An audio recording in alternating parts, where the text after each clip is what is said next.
CM Pawan Kalyan కి వెను ప్రమాదం తప్పింది. అన్నమయ్య జిల్లా రాజంపేట పుల్లపత్తూరులో ఈ పర్యటన ముగించుకొని వెళ్తుండగా పవన్ కళ్యాణ్ కాన్వాయ్ కి ప్రమాదం జరిగింది. ఈ ప్రమాదంలో ఒక ఎస్కాట్ వాహనం బోల్తా పడింది. బైపాస్ లో రోడ్డు దాటుతున్నటువంటి ఒక వృద్ధుడిని తప్పించబోయి అరుపు తప్పింది ఎస్కాట్ వాహనం. కంట్రోల్ తప్పి బోల్తా పడినటువంటి ఆ పోలీస్ వాహనాన్ని చూసి వెనుకే పవన్ కళ్యాణ్ వాహనం కూడా ఉంది. ఆ పోలీస్ వాహనం వెనకాలే ఒక వృద్ధుడిని తప్పించబోయి ఆ వాహనం బోల్తా పడింది. దాని వెనకే పవన్ కళ్యాణ్ వాహనం కూడా ఉంది. దీంతో ఆయనకి కొంత ప్రమాదం తప్పినట్టుగా కనబడుతోంది. ఎటువంటి సంఘటన కూడా జరగలేదు, ఎటువంటి పెద్ద ప్రమాదం అయితే జరగలేదు. కానీ అక్కడ ఎస్కాట్ వాహనం అయితే బోల్తా పడింది. పవన్ వెహికల్ డ్రైవర్ చాకచక్యంతో ఈ ప్రమాదం తప్పినట్టుగా తెలుస్తోంది. ముందు వాహనం బోల్తాతో రిజర్వ్ ఇన్స్పెక్టర్ కు మహిళా కానిస్టేబుల్ డ్రైవర్ కూడా స్వల్ప గాయాలయ్యాయి. ఎస్కాట్ వాహనం బోల్తా కొట్టడంతో దాంట్లో ఉన్నటువంటి ఒక ఇన్స్పెక్టర్, మహిళా కానిస్టేబుల్ డ్రైవర్కి అయితే స్వల్ప గాయాలైనట్టు తెలుస్తోంది. రోడ్డు దాటుతున్న సమయంలో ఒక వృద్ధుడు రోడ్డు దాటుతున్న సమయంలో ఆయన్ని తప్పించబోయి ఈ వాహనం బోల్తా పడినట్టు తెలుస్తోంది. వెంటనే ఈ వాహనం వెనకాలే పవన్ కళ్యాణ్ ప్రయాణిస్తున్న కారు కూడా ఉంది. దీంతో ఆ వాహనానికి సంబంధించి పవన్ కళ్యాణ్ ప్రయాణిస్తున్న వాహనానికి సంబంధించిన డ్రైవర్ చాకచక్యంతోనే ఒక ప్రమాదం తప్పింది. లేదంటే ఆ వాహనం కూడా ముందుగా వెళ్తున్నటువంటి ఎస్కాట్ వాహనాన్ని ఢీకొనే అవకాశం ఉండేది. ప్రస్తుతానికి ఆయన ఒక పర్యటన ముగించుకొని తిరిగి వస్తుండగా ఈ ఘటన చోటు చేసుకుంది. దీంతో ఒక్కసారిగా అందరూ కూడా భయాందోళనకు గురయ్యారు. పవన్ కళ్యాణ్ ఎస్కాట్ వాహనం బోల్తా పడింది, పవన్ కళ్యాణ్కి పెను ప్రమాదం తప్పిందని ఒక వార్త వినంగానే జన సైనికులు కొంత ఆందోళన చెందారు. అన్నమయ్య జిల్లా రాజంపేటలోని పుల్లపత్తూరులోని ఒక పర్యటన ముగించుకొని తిరిగి వస్తుండగా ఈ ఘటన చోటు చేసుకుంది. మా ప్రతినిధి కిషోర్ దగ్గరికి వెళ్దాం. కిషోర్, అసలు ఏం జరిగింది? ఆయన ఎటువంటి పర్యటన ముగించుకొని వస్తున్నారో ఆ సమయంలో అక్కడ ఫుట్పాత్ అంటే జీబ్రా క్రాసింగ్ ఏదైనా ఉండేనా? వృద్ధుడు హైవే పై నుంచి దాటుతున్నాడా? జీబ్రా క్రాసింగ్ ఉందా? అసలు ఏం జరిగింది?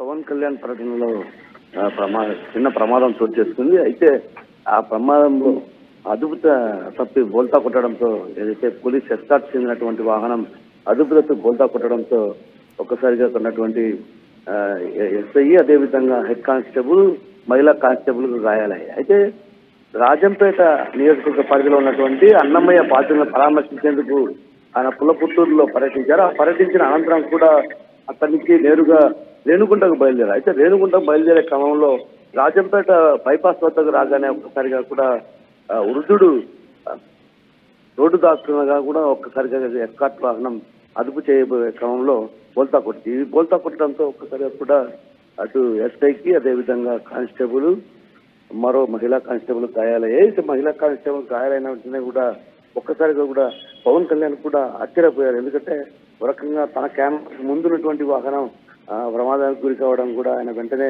అక్కడ కిషోర్ బేసిక్ గా ఇటువంటి విఐపి అక్కడ పాసేజ్ ఉంటే కనుక, విఐపి మూవ్మెంట్ ఉంటే కనుక డెఫినెట్ గా పోలీసులు కొన్ని ఆంక్షలు విధిస్తారు, రోడ్లన్నీ కూడా క్లియర్ చేస్తుంటారు. కాబట్టి అసలు ఆ వృద్ధుడు ఎడికెళ్ళి వచ్చాడో? అది సిటీలో జరిగిందా, హైవే పైన జరిగిందా? హైవే పైనే మనోజ్, ఎందుకంటే అది ఒక సర్కిల్, ఎన్టీఆర్ కూడలు అంటారు దాన్ని. ఆ ఎన్టీఆర్ కూడలు కరెక్ట్ గా అదొక బైపాస్ అదే విధంగా అటువైపు ఇటువైపు నుంచి వాహనాలు వస్తుంటాయి. సో వాహనాలను కట్టడి చేశారు. కానీ ఈ వృద్ధుడు ఉన్న ఫలంగా ఒక్కసారిగా దొరకడంతో అటు తప్పించబోయే క్రమంలో కూడా ఒక్కసారిగా కూడా ఇది బోల్తా పోతుంది. అయితే ప్రమాదానికి అసలు వృద్ధుడు అటువైపు దాటుకోవాల్సిన పోలీసులు అక్కడ ఉన్నప్పటికీ కూడా, అంటే వృద్ధుడు కాబట్టి త్వరగా దాటుకుంటాడేమో అన్నటువంటి భావనతో పోలీసులు వదిలేసినట్టునేమో కానీ మొత్తానికైతే మాత్రం భారీ స్థాయిలో క్యాన్వాయ్ అంతా బయలుదేరినప్పటికీ కూడా ఆ వృద్ధుడు దాటుకునే క్రమంలో ఎస్కాట్ వాహనం ఒక్కసారిగా అతన్ని తప్పించబోయే క్రమంలో బోల్తా పుట్టింది. అయితే ఈ సంఘటన జరిగిన వెంటనే కూడా జన సైనికుల్లో కూడా ఒక భయాందోళనకు గురయ్యారు. ఎందుకంటే పవన్ కళ్యాణ్కి ఏమైనా అయిందేమో అన్నటువంటి భావన ఆదుర్దాత కనిపించింది. అయితే ఆ తర్వాత ముందుగా ఏదైతే క్యాన్వాయ్ వాహనం బోల్తా కొట్టిందని తెలుసుకున్న తర్వాత అభిమానులు కూడా కొంత ఇది. అయితే మొత్తం మీద చూస్తున్న మాత్రం విఐపీలు పర్యటించే సమయంలో మాత్రం ఖచ్చితంగా అక్కడ ఉన్నటువంటి పోలీసులు నిర్వహిస్తూ ఉంటారు. అయితే వృద్ధులు కదా అన్నటువంటి భావనతో అక్కడ ఉన్నటువంటి వాళ్ళు కొంచెం వదిలిపెట్టడంతో ఈ ప్రమాదం ఉంది. అయితే ఆయన ఏదైతే రాజంపేట పుల్లపత్తూరు పర్యటనలో అన్నమయ్య బాధితులను ప్రారంభించి ఆ తర్వాత రేణుగుంటకు విరిగిన క్రమంలో ఈ ఘటన జరిగింది. ఏదైతే బైపాస్ లో ఉన్నటువంటి ఎన్టీఆర్ సర్కిల్లో ఆ తర్వాత గాయపడ్డటువంటి ఎస్ఐని, అదేవిధంగా కానిస్టేబుల్ ను, మహిళా కానిస్టేబుల్ ని ముగ్గురిని కూడా స్థానికంగా ఉన్నటువంటి ప్రభుత్వ ఆసుపత్రి తరలించారు. బేసిక్గా విఐపి మూవ్మెంట్ అంటే ఎస్కార్ట్స్ వాహనాలు కావచ్చు, దాంట్లో ఉన్న కాన్వాయ్ సంబంధించిన వెహికల్స్ కావచ్చు, చాలా వేగంగానే వస్తూ ఉంటాయి, చాలా స్పీడ్ మూవ్మెంట్ ఉంటుంది. సో ఈ నేపథ్యంలో ఎటువంటి గాయాలయ్యే వారికి అంత స్పీడ్ మూవ్మెంట్ లో కంట్రోల్ చేయడం అంటే డెఫినెట్ గా అదొక చాకచక్యం సమయస్ఫూర్తి అని చెప్పొచ్చు. సో ఎటువంటి గాయాలయ్యాయి, ప్రస్తుతం వారి పరిస్థితి ఏ రకంగా ఉంది?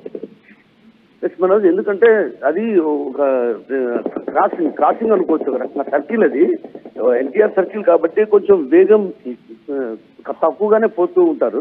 అందువల్ల ప్రమాదం పెద్దగా చోటు చేసుకోలేదని చెప్పవచ్చు. ఎందుకంటే అది అటువైపు నుంచి ఇటువైపు నుంచి వాహనాలు వచ్చే సర్కిల్ అది. ఆ సర్కిల్లో ఉన్నటువంటి నేపథ్యంలో కూడా ఒక రకంగా చిన్నగానే వెళ్ళారు. అయితే ముందు ఏదైతే ఎస్కార్ట్ వాహనం ఉందో ఆ ఎస్కార్ట్ వాహనం బోల్తా కొట్టడంతో కూడా ఒక్కసారిగా కూడా వెనక వైపునే పవన్ కళ్యాణ్ వాహనం కూడా ఉంది. అంటే ఒక రకంగా పవన్ కళ్యాణ్ వాహనం చిన్నగా అంటే వెళ్ళడం వల్లే పెద్ద ప్రమాదమే తప్పిందని చెప్పవచ్చు. అయితే ఎవరైతే గాయపడ్డారో ఎస్ఐ, అదేవిధంగా కానిస్టేబుల్, మహిళా కానిస్టేబుల్ ముగ్గురిని కూడా ప్రభుత్వ ఆసుపత్రిలో చికిత్స పొందుతారు. వాళ్ళు స్వల్పంగా గాయపడ్డారు కాబట్టి ఎలాంటి ప్రమాదం లేదని చెప్పవచ్చు.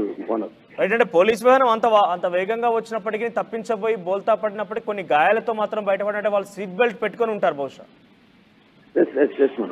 ఎందుకంటే ప్రధానంగా ఎవరైనా సరే ప్రయాణించేటప్పుడు బైపాస్లలో కానీ సాధారణంగా సూర్య ప్రాంతాలకు ప్రయాణించే వారు ఎవరైనా సరే సీట్ బెల్ట్ పెట్టుకొని ప్రయాణిస్తుంటారు. కాబట్టి సీట్ బెల్ట్ పెట్టుకొని ప్రయాణించినప్పటికీ కూడా అంటే ఒక రకంగా కుదుపులు అంటే బోల్తా కొట్టడంతో కూడా ఒక కుదుపులతో ఆ డోర్ వద్ద అలాంటి చోట కొద్దిగా తగిలి గాయాలయ్యాయి. అయితే గాయాలైన వెంటనే కూడా విషయం తెలుసుకున్నటువంటి ఎస్కార్ట్ కావచ్చు, అదేవిధంగా పవన్ కళ్యాణ్ సంబంధించినటువంటి అభిమానులు కూడా వెంటనే వారందరినీ కూడా ప్రభుత్వ ఆసుపత్రి తరలించి చికిత్స చేస్తున్నారు. ఈ విషయం కూడా ఏదైతే ముందుగా ఉన్నటువంటి ఎస్కార్ట్ వాహనం కాబట్టి పవన్ కళ్యాణ్ కూడా ఈ విషయం తెలిసింది. వెంటనే ఆయన కూడా చొరవ తీసుకొని వాళ్ళని వెంటనే ఆసుపత్రికి చేర్పించాలని కూడా అక్కడ ఉన్నటువంటి అధికారులను, అదేవిధంగా జన సైనికులను కూడా ఆదేశించడం జరిగింది. దీంతో ఒక రకంగా పెను ప్రమాదమే తప్పిందనే చెప్పవచ్చు.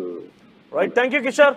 సో మొత్తం మీద పవన్ కళ్యాణ్ కి పెను ప్రమాదం తప్పింది. ఆయన నిన్న అన్నమయ్య జిల్లా రాజంపేట పుల్లపత్తూరులోని ఒక పర్యటన ముగించుకొని తిరిగి వస్తుండగా హైవే పైన తన వాహనం కాన్వాయ్ వెళ్తున్న నేపథ్యంలో ఒక వృద్ధుడు ఆ రోడ్డు దాటే ప్రయత్నం చేశాడు. దీంతో ముందున్నటువంటి ఎస్కాట్ పోలీస్ వాహనం ఆ వృద్ధుడిని తప్పించబోయి బోల్తా పడింది.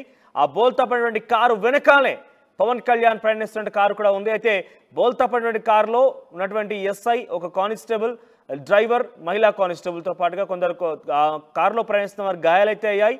అది ఇక్కడ సమయస్ఫూర్తి డెఫినెట్గా పవన్ కళ్యాణ్ కారు నడుపుతున్నటువంటి వాహన డ్రైవర్ అని చెప్పొచ్చు. ఎందుకంటే ముందు పడినటువంటి ఆ బోల్తా, ఎందుకంటే చాలా వేగంగా ఒకదాని వెంట ఒకటి వస్తూ ఉంటాయి. విఐపి మూవ్మెంట్ అంటే మీకు బేసిక్గా తెలిసే ఉంటుంది.